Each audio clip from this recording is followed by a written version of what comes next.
This time last week, we were building up to Qipco British Champions Day. Little did we know exactly what shocks we were going to see in not one, but two races. First, it was Powerful Glory at 200 to 1 in the Champions Sprint. And then Cicero's Gift doing what he'd always kind of threatened to do at various points of his career, winning at 100 to 1 for Charlie Hills. And jockey Jason Watson, who I'm delighted to say joins us now. How do we find you, Jason? Hi, Adam. Hi, Martin. Thanks for having me on. Can you quite believe it, even nearly a week on? I mean, at the moment, in the time, it was extremely emotional, of course, and the journey to get back to that level. But going in on 100 to 1 shot on Champions Day, what were your realistic expectations?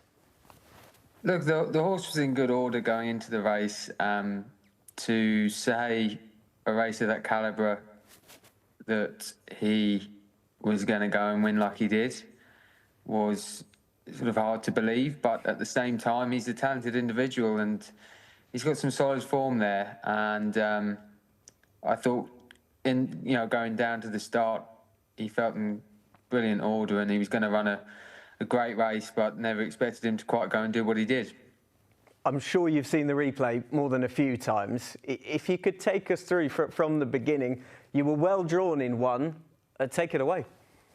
Yeah, look, we've obviously drawn right along the paint on the inside rail, and there was no sort of need to complicate anything. He's a horse that likes to get in behind a few horses and have something to aim at. I felt as though the pace was pretty strong from where I was, and couldn't see there being too much of a track bias on the day. But he's travelled so well through the race, as you can see, off a strong pace.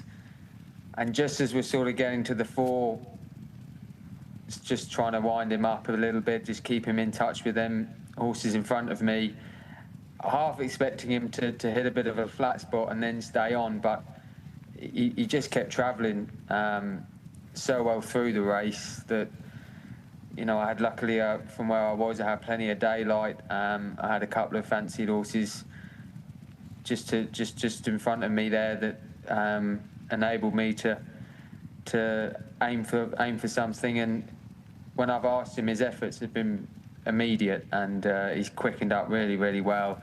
And from that point in, I actually thought I'd probably got there a bit soon, but he's a strong stayer at a mile, and as you can see, there's no stopping him.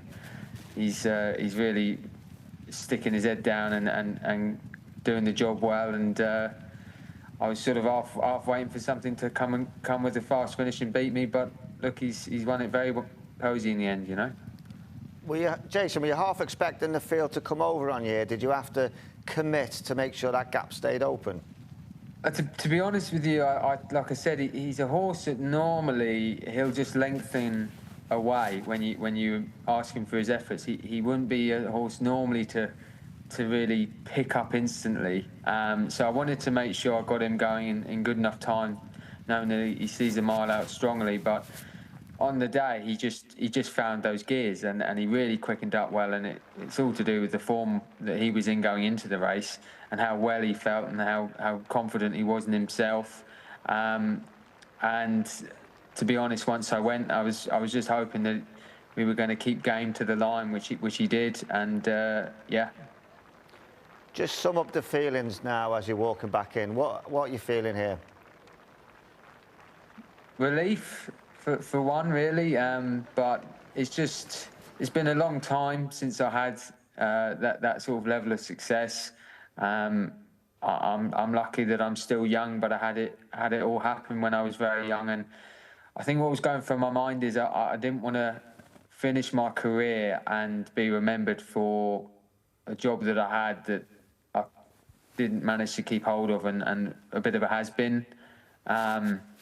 So achieving that on Saturday with the amount of effort and work that's sort of gone into getting just a ride in a race like that the last few years, that emotion just came and took hold of me, really. And family means a lot to me. They've been great supporters of mine throughout my career, and it was just that was the first thing that I thought of when I crossed the line. Jason, I have to admit, that is really hard to understand and hear you say that so early in your career, that you're crossing the line after winning a big Group 1 and thinking, I'm glad I've done that before I finish my career. You know, that's quite stunning to hear that, because you've got another 25, 30 years left in front of you. Is that how mentally challenging it is to be a jockey nowadays?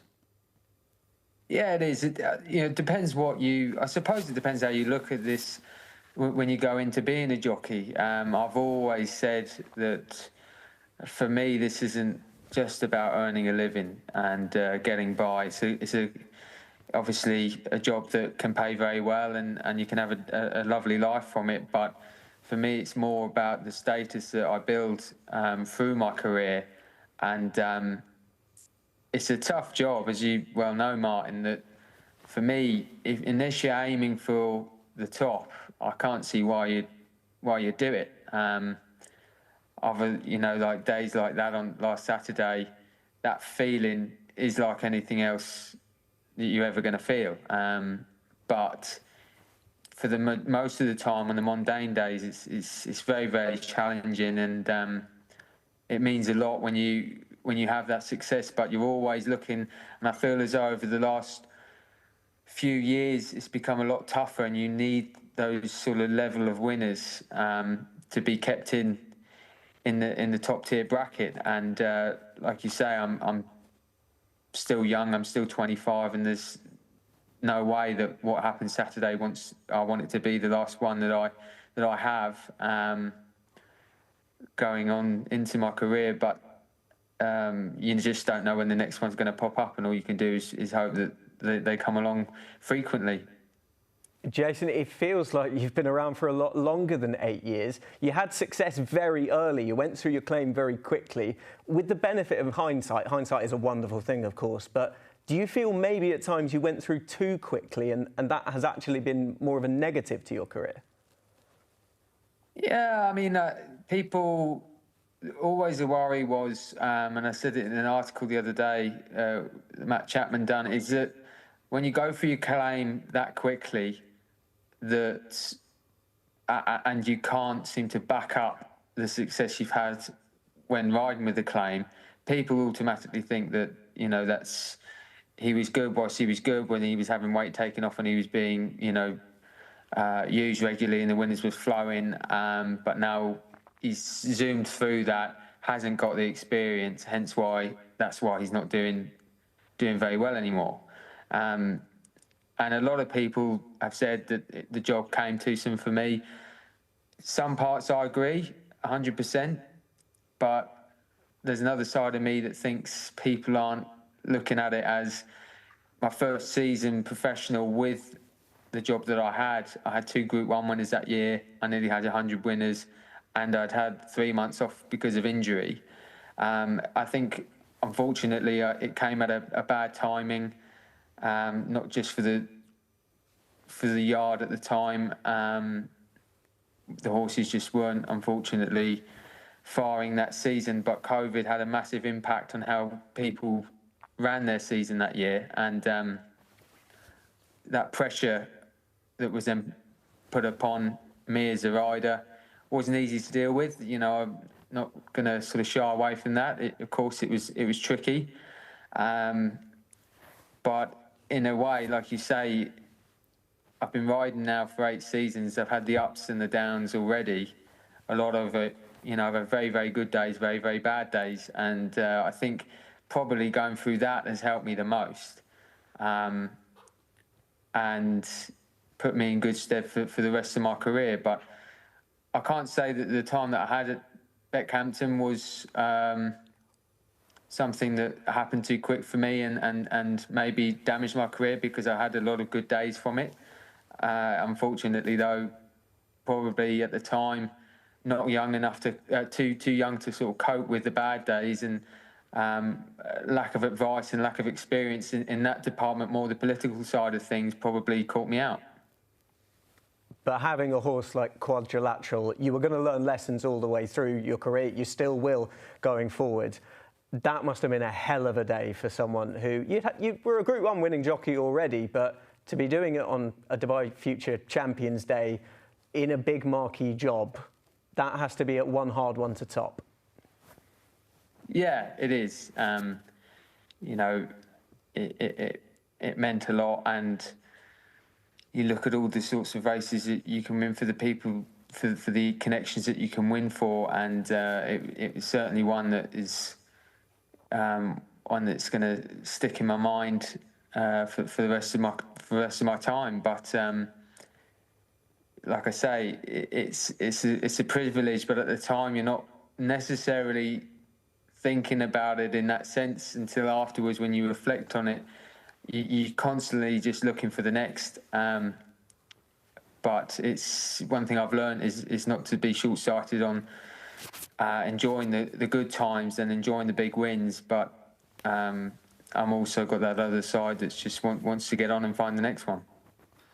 Well, Jason, do you think you proved maybe a few people wrong on Saturday, and maybe it's now a time you can kick on? Because when we watched that replay back, the closing stages when they zoomed in, look, the line in the winter beside you, Christophe Soumillon, in my mind, you look better than him.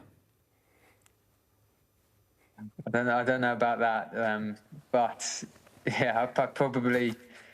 I don't ride. He rides a lot more of them winners more often than I do, but yeah, look, it's definitely been a step in the right direction. It's not something that's going to change your career overnight, and the work still needs to be put in, as always. But in terms of proving people wrong, I don't know whether that's the right way to necessarily phrase it, but I did think that it proved a point that, you know, give me the opportunity and I can do as good a job as the next guy. At the end of the day, you're only sort of as good as your last ride, and also as good as the horses that you're sitting on to an extent. But it meant a lot, and for it to be such a big price and so unexpected, yeah, hopefully it helps fuel the career for a few more years longer.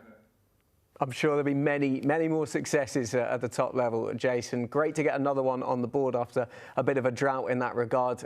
Best of luck for the winter and into the spring. Thank you very much. Thank you, guys.